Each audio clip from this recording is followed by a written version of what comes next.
Now let's have a look on the schemes used for the static mapping.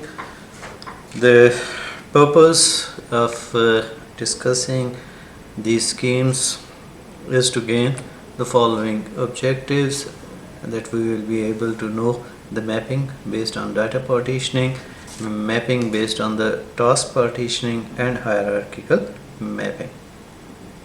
Now first, what the static mapping schemes are.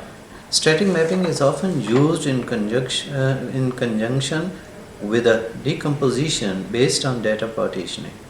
Static mapping is also used for mapping certain problems that are expressed naturally by a static task dependency graph. Mapping schemes based on data partitioning and task partitioning are mapping based on data partitioning, mapping based on task partitioning, and hierarchical partitioning.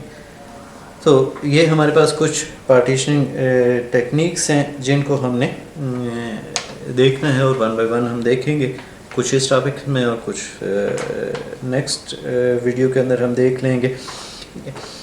तो अब हम इनको थोड़ा सा देखते हैं कि आपके पास मैपिंग्स जो हैं जब हम फर्दर करते हैं तो वो किस तरीके से आपके पास आ जाती है. ठीक है, जब हम डाटा पार्टीशनिंग के अंदर आते हैं तो डाटा पार्टीशनिंग के अंदर हमारे पास क्या आ जाता है कि जो डाटा है, data is partitioned and distributed across the available processes. ठीक है, तो जब आप प्रोसेसर्स के अक्रॉस जो है वो डिस्ट्रीब्यूट करते हैं तो हम इनको डाटा की पार्टीशनिंग की बात कर रहे होते हैं. ठीक है, अब जब हम डाटा हमने प्रोसेसर्स को असाइन कर दिया, then each processor performs the same set of operations on its assigned partition of the data. ठीक है, अब हमने किया क्या है, डाटा पार्टीशन किया है. इट मीन्स कि आपके पास क्या होगा, SIMD वाला मॉडल आप अडॉप्ट कर रहे हैं, सिंगल इंस्ट्रक्शन या SP आएगा, सिंगल प्रोग्राम मल्टीपल डाटा. कि डाटा आपने डिस्ट्रीब्यूट कर दिया है, आपके पास जो प्रोसेसिंग एलिमेंट्स हैं के हर एक के ऊपर जो भी वो प्रोग्राम है वो आपके पास सेम आपके पास आ रहा है. तो जो असाइंस हैं, सेम सेट ऑफ ऑपरेशंस हैं, वो आप क्या कर रहे हैं, जो पार्टीशंस हैं to its assign partition of the data, वो उसके ऊपर वो प्रोसेसर परफॉर्म करेगा. ठीक है, अब ये स्कीम जो है या ये अप्रोच जो है वो कहाँ पे यूज़फुल हुआ करती है. It's useful when the computation can be broken down into independent parts that can be processed in parallel.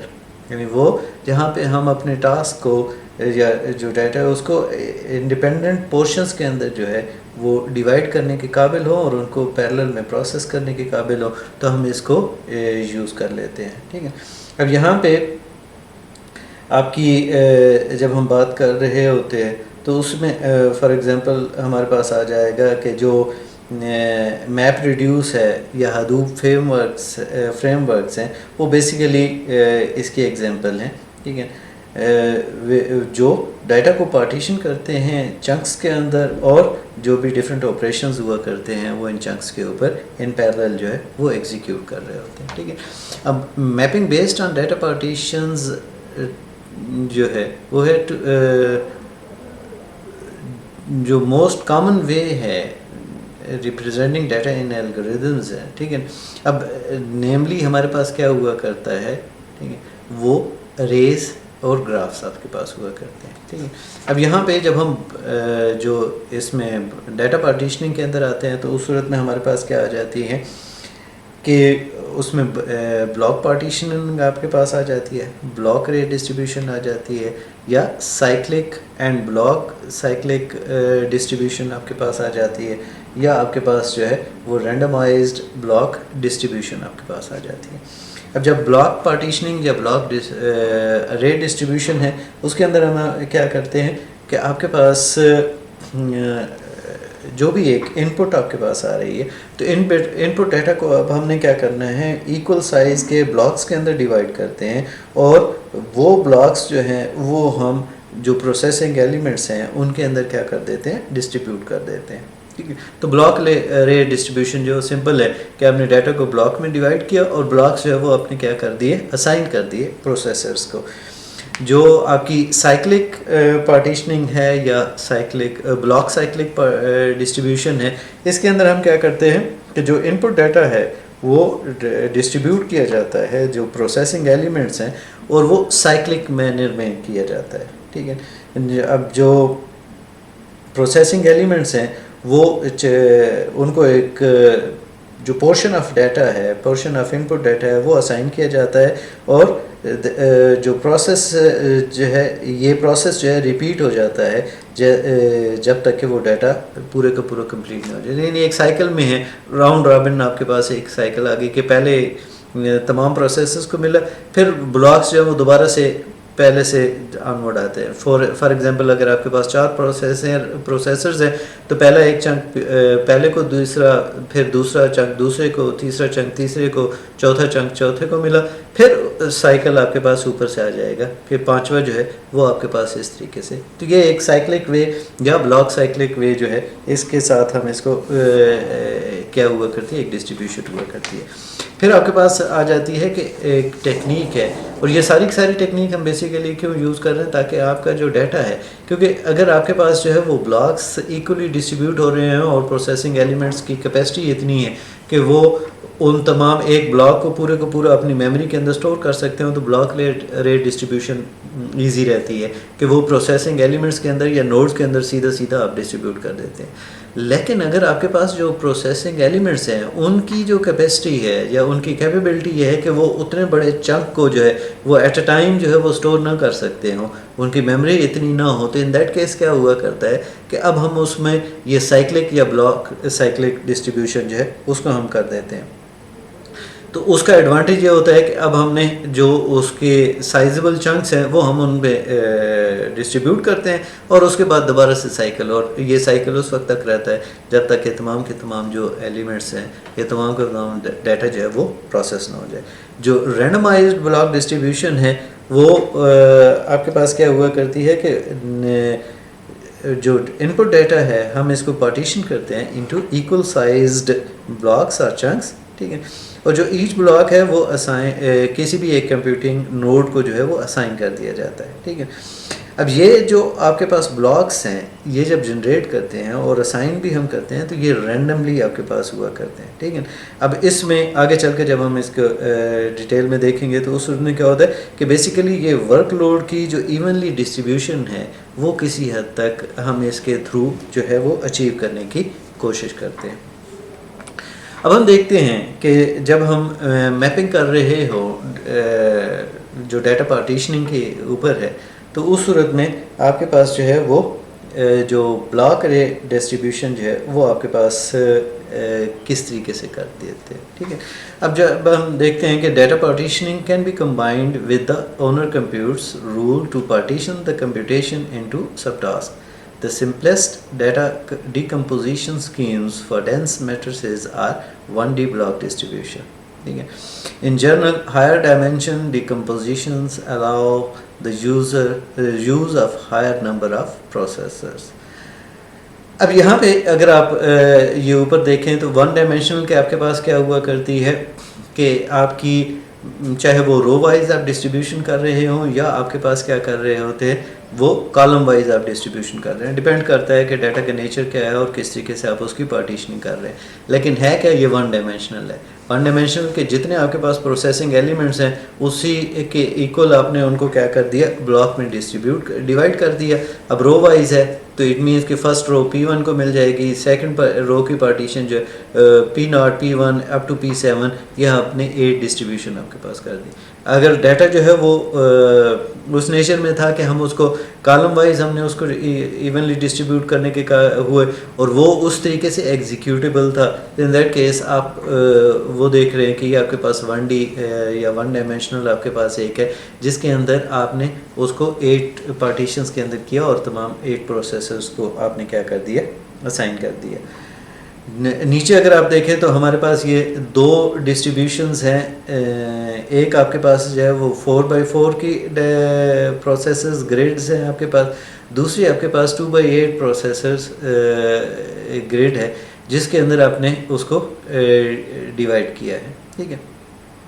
कि आपके पास सपोज कर लें 4x4 या 16 प्रोसेसिंग एलिमेंट्स हैं, तो इन दैट केस आपके पास वो जो डाटा है उसको आपने इस तरीके से डिवाइड कर दिया और जो P1 P2 up to P15 वो इस तरीके से आपने असाइन कर दिया। या आपके पास जब 2 डायमेंशनल के अंदर आते हैं तो उस सूरत में आपके पास 2 रोज़ के अंदर और फिर कॉलम्स के अंदर 8 कॉलम्स के अंदर आपने डिवाइड किया। तो 8 कॉलम्स के अंदर बेसिकली हर कॉलम जो है वो और हर रो के अंदर आपने एक प्रोसेसर जो है वो जो चंक है वो आपने उसको असाइन कर दिया, ठीक है। अब जब इस स्कीम के अंदर आपके पास जो ये ब्लॉक डिस्ट्रीब्यूशन है, ठीक है, इसके अंदर आपके पास जो है जो स्टेप्स हमने किए वो क्या किए कि हमने किया है डिवाइड द ब्लॉक रे इनटू इक्वल साइज ब्लॉक्स। जैसे आपने पहले में 1 में देखा कि वो तमाम की तमाम इक्वल रोज़ हैं या इक्वल कॉलम्स के अंदर हमने उसको क्या किया, या ये 4x4 के अंदर है या 2x8 के अंदर है, तो इनमें हमने क्या किया वो जो ब्लॉक्स हैं वो आपके पास क्या हैं, इक्वल साइज़ हैं, ठीक है। और जो नंबर ऑफ़ ब्लॉक्स हैं वो क्या होने चाहिए, the number of blocks should match the number of processing units available. कि अगर आपके पास 8 प्रोसेसिंग एलिमेंट्स हैं तो आपने 8 रोज़ में अंदर या 8 ब्लॉक्स के अंदर डिवाइड किया। व्हेन यू हैव 16 तो आपने उसको 16 में जो है वो डिवाइड किया, ठीक है। और जब आपने डिवाइड किया तो अब अगला स्टेप आपके पास क्या आ जाएगा, assign each blocks to a processing unit. कि आपने जो भी ब्लॉक है वो किसी एक प्रोसेसिंग यूनिट को आपने क्या कर देना है, असाइन कर देना है। अब ये असाइनमेंट क्या होनी चाहिए, this assignment should be based on a static mapping scheme that takes into account the characteristics of the processing units and the properties of the block, ठीक है। तो ये बेसिकली वो कंसिडर करते हुए आपके पास आ जाए, ठीक है।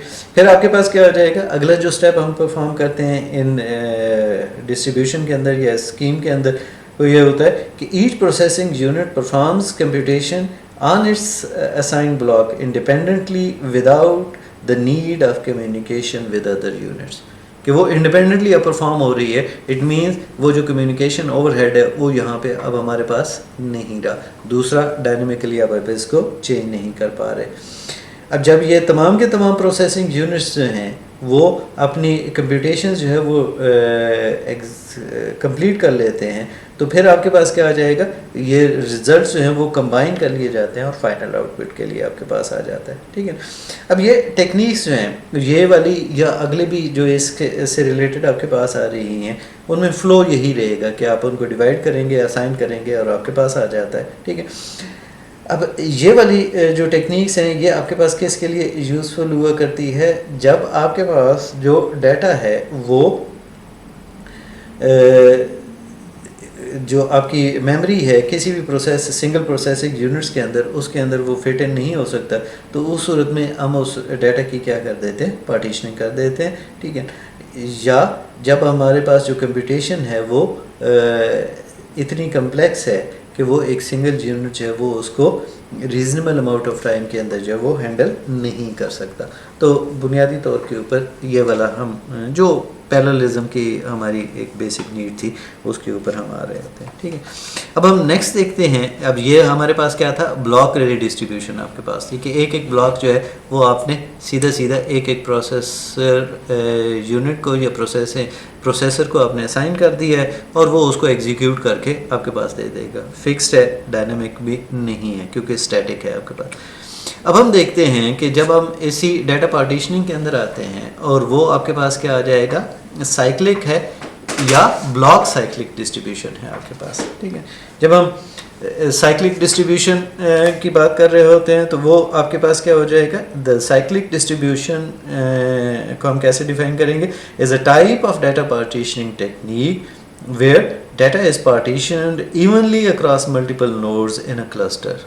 कि आपके पास ये वो टेक्निक है जिसके अंदर जो डाटा है हम उसको डिवाइड करते हैं और उसकी पार्टीशनिंग करते हैं, ठीक है।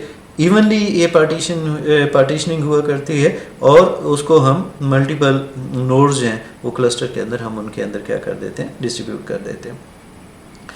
अब इस मेथड के अंदर क्या होगा कि आपके पास चूंकि ये साइक्लिक है, तो आपके पास क्या है, the first element of the data is assign to the first node, the second element to the second node and so on. यानी अब ये साइकिल है, इसमें और कोई कंसिडरेशन नहीं है, पार्टीशनिंग की है और हर एक पार्टीशन को साइकिल वाइज आपने प्रोसेसिंग एलिमेंट्स को कर देना है, और जब सबको असाइन हो जाएगा तो उसके बाद दोबारा से आप क्या करेंगे, साइकिल रिपीट कर देंगे। ठीक है, तो once all nodes have been assigned data, the distribution starts again from the first node। ठीक है, अब ये प्रोसेस हम रिपीट करते चले जाते हैं, ठीक है, until all the data has been assigned to nodes। ठीक है, जो ब्लॉक साइक्लिक है उसके अंदर हमारे पास क्या टेक्निक हुआ करती है, ये हमारे पास एक और टेक्निक है जिसके अंदर हम क्या करते हैं कि फर्स्ट हम डाटा को ब्लॉक्स के अंदर डिवाइड करते हैं। ठीक है ना, और जो ब्लॉक्स हुआ करते हैं वो फिक्स साइज के हुआ करते हैं। ठीक है, और उसके बाद जो है वो ब्लॉक उसी प्रीवियस वाली टेक्निक के तहत जो है वो अब हम रिपीट करेंगे कि पहला ब्लॉक पहले को मिलेगा, दूसरा ब्लॉक दूसरे प्रोसेसर को मिलेगा एंड सो ऑन। जब सारे प्रोसेसर्स जो हैं वो यूटिलाइज हो गए और ब्लॉक्स बने हैं तो फिर रिपीट हो जाएगा और दोबारा से आपके पास जो है वो पहली नोड से या पहले प्रोसेसर्स को दोबारा से आपके पास आ जाएगा, और ये उस वक्त तक कंटिन्यू रहेगा जो जब तक आपके पास जो है वो डाटा कम्प्लीटली असाइन ना हो जाए। ठीक है, अब इन दोनों टेक्निक्स के अंदर जो है वो आपके पास क्या हुआ है कि जो हमने डाटा जो है वो क्या किया है, असाइन किया है जो कंप्यूटेशनल टास्क एंड नोड को इन अ प्री डिटरमाइंड मैनर, कि हमें पता था ये ब्लॉक्स इस तरीके से और इतने प्रोसेसर्स हैं, इतने ब्लॉक्स बने हैं और हम इनको इस तरीके से डिफाइन कर रहे हैं। ठीक है, अब ये इसका एडवांटेज अब आपके पास क्या आ रहा है कि ये प्रिडिक्टेबल है, और ये हमने देखा था प्रीवियसली कि प्रिडिक्टेबिलिटी जो है वो स्टैटिक मैपिंग का एक आपके पास क्या हुआ करता है, एडवांटेज हुआ करता है। ठीक है, जो डिसएडवांटेजेस हैं वो भी हमने देखे थे, वो यहाँ पे भी आपके पास आ जाएगा कि अगर आपके पास जो है वो लोड बैलेंसिंग जो है वो आपके पास उस तरीके से नहीं रहेगी। ठीक है, अब यहाँ पे अगर आप इसमें ये सामने अगर हम स्लाइड्स के अंदर देखें तो आपके पास ब्लॉक साइक्लिक के अंदर का जो सेंट्रल आइडिया क्या है, the central idea behind a block cyclic distribution is to partition an array into many more blocks than the number of available processors। ठीक है, अब ये इस वजह से कि वो प्रोसेसिंग एलिमेंट्स जो हैं वो इतने कैपेबल नहीं है कि एट अ टाइम एक लार्जर ब्लॉक को अपने पास स्टोर कर सके। तो अब हमने क्या किया कि नंबर ऑफ ब्लॉक्स हैं और वो प्रोसेसिंग एलिमेंट्स जो हैं, अवेलेबल प्रोसेसर्स जो हैं, उनसे क्या आ जाएगा, वो ज़्यादा हो जाएंगे। ठीक है, अब जैसे ये सामने ए के अंदर अगर आप देखें तो ए के अंदर हमने क्या किया है कि एक सीधी साधे हमारे पास क्या थे कि हमने जो रोज़ हैं वो ग्रुप कर दी गई हैं आपके पास ब्लॉक के अंदर। ठीक है, और हर ब्लॉक जो है उसके अंदर क्या कर दी है, 2 रोज़ आपने असाइन की। तो इसका मतलब है कि एक जो ब्लॉक आपने बनाया है वो उस डाटा की 2 रोज़ के इक्वलेंट आपके पास आया। ठीक है, अब ये 2 रोज़ के अंदर हमने क्या कर दिया है, इवनली आपके पास जो है वो ब्लॉक्स जो हैं वो डिस्ट्रीब्यूट कर दिए। तो एक ब्लॉक किसके ऊपर कंसिडर कर रहा है, 2 रोज़ के ऊपर कर रहा है। ठीक है, तो आपके पास टोटल कितने ब्लॉक्स बन गए, अब ये जो हमारे पास अवेलेबल डाटा था इसके हिसाब से आपके पास कितने बन गए, 8 ब्लॉक्स आपके पास बने, रोज़ के 8 ब्लॉक्स अब बने। अब उन 8 ब्लॉक्स को आपने डिस्ट्रीब्यूट करना है किसके अंदर, आपके पास 4 प्रोसेसर्स के ऊपर। तो जब आप 4 प्रोसेसर्स के ऊपर जो है वो करेंगे तो उस सूरत में आपके पास क्या आ जाएगा, पहला आपने अभी हमने रूल डिफाइन किया था कि क्या होगा, पहला पहले मेरे को मिलेगा, दूसरा दूसरे को मिलेगा, तीसरा तीसरे को। तो फर्स्ट ब्लॉक जो है वो P0 को मिला, सेकंड ब्लॉक जो है सेकंड प्रोसेसिंग एलिमेंट P1 को मिला, थर्ड ब्लॉक जो है वो थर्ड प्रोसेसिंग एलिमेंट या यूनिट को P2 को मिला, फोर्थ ब्लॉक जो है वो P3 या फोर्थ प्रोसेसिंग यूनिट को मिला। अब 4 ही हमारे पास प्रोसेसर्स थे, तो अब क्या हो जाएगा, ये साइकिल रिपीट होगा। रिपीट होने के बाद इट मीन्स कि नेक्स्ट ब्लॉक अब किसके पास चला जाएगा, पहले प्रोसेसर के पास, सेकंड उससे अगले वाला किसके पास, second processor, and so on. ये हमारे पास P2 टू P3 हमारे पास जो है वो हमने डिस्ट्रीब्यूट कर दिया, ठीक है। अब अगर हम देखें तो हमारे पास जो सेकंड वाला है, जहाँ पे हमारे पास क्या है कि ब्लॉक साइक्लिक डिस्ट्रीब्यूशन है। तो ब्लॉक साइक्लिक डिस्ट्रीब्यूशन के अंदर अब हमने क्या किया है कि अब हमने उनको ब्लॉक्स के अंदर डिवाइड कर दिया। वो जो आपके पास रेज और कॉलम्स थे, रोज एंड कॉलम्स थे, उनको अब हमने क्या कर दिया, वो 16 ब्लॉक्स के अंदर जो है वो इक्वली डिस्ट्रीब्यूट कर दिया। और वो 16 ब्लॉक कितने बन गए, 4x4 के। आपके पास हर ब्लॉक, एक ब्लॉक जो है वो 4x4 का बना, ठीक है। अब उस 4x4 ब्लॉक को, अब यहाँ पे हमने क्या किया था, एक रो का पूरा ब्लॉक था जो हम असाइन कर रहे थे, वहाँ पे क्या है 4x4 का ब्लॉक है, वो अब हम क्या कर रहे हैं, असाइन कर रहे हैं। तो इट मीन्स कि थोड़ा सा और जो साइज़ है डाटा का, वो किसी हद तक हमने फर्दर और रिड्यूस किया, ताकि जो प्रोसेसिंग यूनिट्स हैं उनकी कैपेसिटी को किसी तरह देखा जा सके। अब ये जो आपके पास हैं, ठीक है, इनको अब हमने क्या किया कि जो 2x2 के ग्रिड ऑफ प्रोसेसर्स हैं उनको अब हमने किया। तो वहाँ पे अगर आप देखें तो P0 P1 P0 P1, फिर सेकंड वाले जो थे वो P2 P3 P2 P3 आपके पास आए। यानी P0 P1 जो आपके पास जो पहला ब्लॉक था 4x4 के अंदर, उसमें क्या था कि पहले वाले ब्लॉक के अंदर पहला जो सब ब्लॉक था वो P0 को मिला, सेकंड सब ब्लॉक P1 को मिला, फिर थर्ड वाला जो है वो P2 को मिला, फोर्थ वाला P3 को मिला। तो ये एक जो ब्लॉक था वो कंप्लीट हुआ। तो अगले वाले में चले गए, अगले वाले में फिर वही P0 P1 P2 P3 हुआ, फिर आपके पास उससे नेक्स्ट वाले में P0 P1 P2 P3 आया, फिर आपके पास नेक्स्ट वाले के अंदर P0 P1 P2 P3 आया। तो इट मीन्स कि ये आपके पास एक साइक्लिक वे के साथ जो है वो हम इसको क्या कर रहे हैं, डिस्ट्रीब्यूट आपके पास कर रहे होते हैं, ठीक है।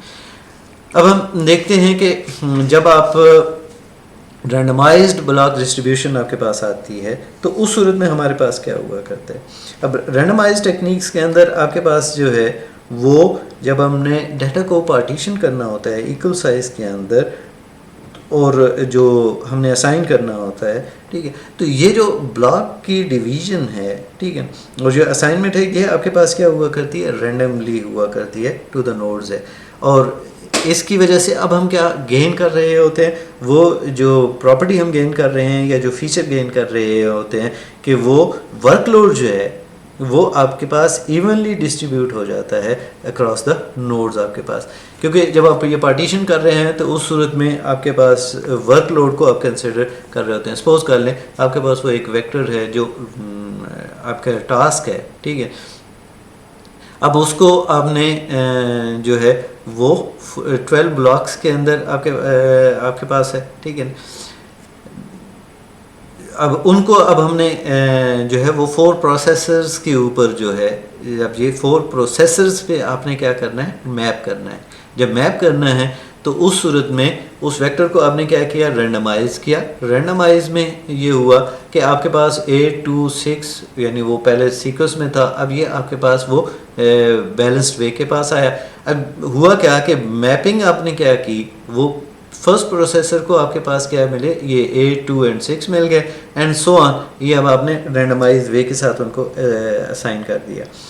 अब इसमें जो रेंडमाइज ब्लॉक डिस्ट्रीब्यूशन की आपके पास जो एडवांटेज है, वो एडवांटेज आपके पास क्या हुआ करता है कि ये आपके पास लोड बैलेंसिंग जो है वो प्रोवाइड कर सकता है किसी हद तक। और जो लोड बैलेंसिंग जो है वो, इसका मतलब ये होगा कि आपके पास जो भी नोड होगी वो इक्वल अमाउंट ऑफ वर्क जो है उसको असाइन किया जाएगा, और जो आपके पास regardless of the complexity of the computation, ठीक है, यानी उसको हम कंसिडर नहीं करेंगे। लेकिन जो आपका वर्कलोड है वो आपके पास क्या हो जाएगा, वो